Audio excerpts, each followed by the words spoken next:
Hey there folks, welcome back to another brand new video review. I have no clue what this is supposed to be. Well, I know it's a Dianoga from Star Wars, but I saw this last minute when they had it available at Downtown Disney during their special reserved or reservation style shopping event. I picked up Ahsoka Tano's lightsabers and they had this Dianoga in this little plastic case. I mean, it's a Dianoga. This is pretty freaking cool. We do see the Dianoga in episode 4, A New Hope. I can't recall off the top of my head if we've seen it again in any of the movies or shows. Correct me if I'm wrong, but I know at Galaxy's Edge on Batuu, in one of the water fountain areas, I think if you do something with the app or if you just drink water every so often, it will pop up out of the sewer or the gutter portal area. That's pretty cool. And I think this is a pretty cool display piece. You know, I don't really collect a lot of the plush or animals or things like that, but because this came in its own little container, I thought I had to pick it up. And I think, if I recall, it was $39.99 if I'm not mistaken for the whole set. But let's get a closer look. It does come in a container or tank that resembles that Batuu plumbing system area that we do see in the park. It does show the creature information. It says creature, name Dianoga, type cephalopod, home planet, Vudron. I just can't read that. I think that says home planet Vudron. Diet, carnivore, information. I'm gonna pull this away from the camera so I can read it.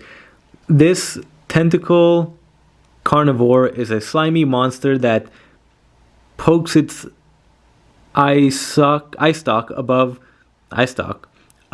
the surface as the sewage of the surface to see the sewage, to see what has invaded above before it attacks. So this is not very clear. If it's bigger, it might be easier to read, but it's just super small print and some of the letters aren't exactly clear, so it's not that easy. Let me bring this up for just a moment. This does come with a handle as well, so you can carry it like its own little pet. And it's not too heavy. It's maybe 3-4 pounds at the most. It's nothing too crazy. Let me go ahead and twist this around so you can see it from all angles.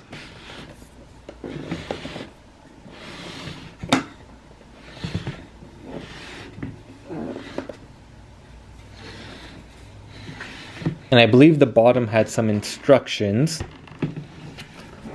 So it just shows you, and there's the price tag, $39.99.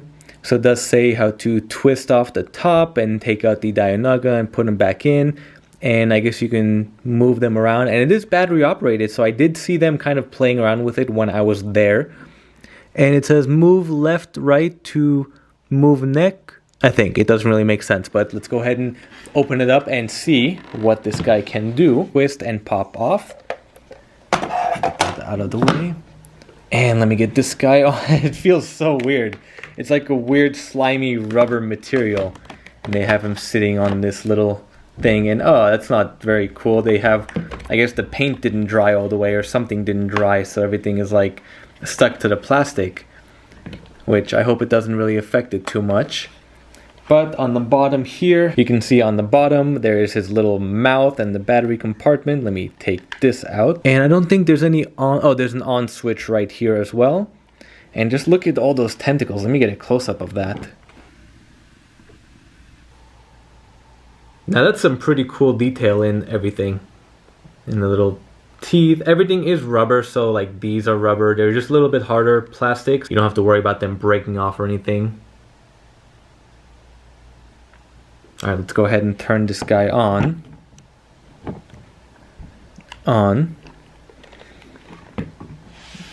And okay, I guess you have to. Okay. That's kind of scary. Is that all he does?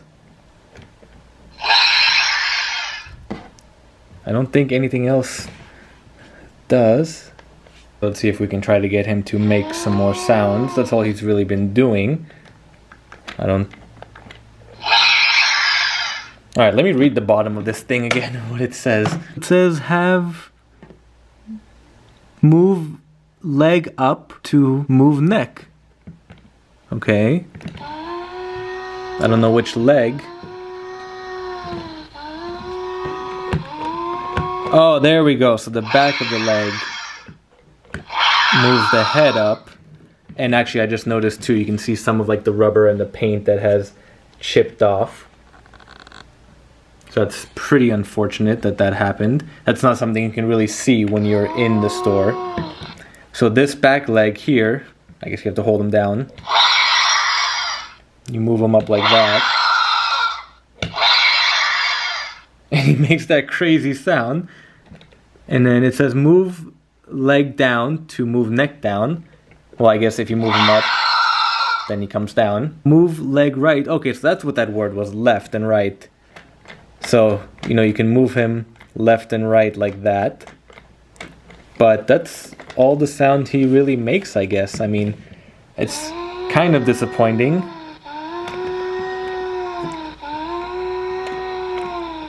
And he does that non-stop. I'm gonna turn this off and try it again. Okay, off. On. And I apologize about the lighting. One of my lights died, so I'm kind of improvising. And he just kind of keeps doing that damn noise. Okay, let me turn him off again and restart everything. So lift the back leg. Turn to the left, turn to the right. That's all he really does. I guess it's a cool display piece also, but that's really all there is to it. I don't know what else to really say. Okay, I'm gonna turn this off before this keeps going off. There we go. Let me just get some close-ups of everything. The eye is super cool. I mean, they did a good job at that. Let me try to get focused on the eye. That's pretty cool. And yeah, everything is rubber, so you don't have to worry about it breaking. Except, you know, this middle part with the neck, that's a pretty hard plastic. And the main body is also pretty hard too, except for the rubber exterior. And it kind of looks like, I guess, a octopus mixed with whatever the top head is supposed to be. And I don't think there's other, I can't tell where the other parts of the paint or the rubber didn't dry completely. But you do see in the front, where I pointed out earlier, like right there, there was a piece that didn't quite dry, if that can focus right now. Yeah, so I'm not sure, maybe they just rushed production of these to get them out, but I haven't seen them at Walt Disney World, so I'm kind of surprised that that happened. Anyway, that's about it, folks. So if you have any questions or comments, thanks for dealing with all the lighting issues and the noise issues. Didn't know how else to make this make sounds other than that. Yeah, let me get him back in real quick before I do round out this video. I guess without that little base, he does fit right in there. And I guess you could put water if you don't care about the electronics working. I was kind of hoping that would be an option. I guess not. And is he locked in? Let me try to carry it. Yeah, he's secured. Well, there you have it, folks. Thanks again for tuning in. Feel free to leave any questions or comments at the bottom. And be sure to subscribe to my channel and follow me on social media. Thank you again for watching, and stay tuned for more videos.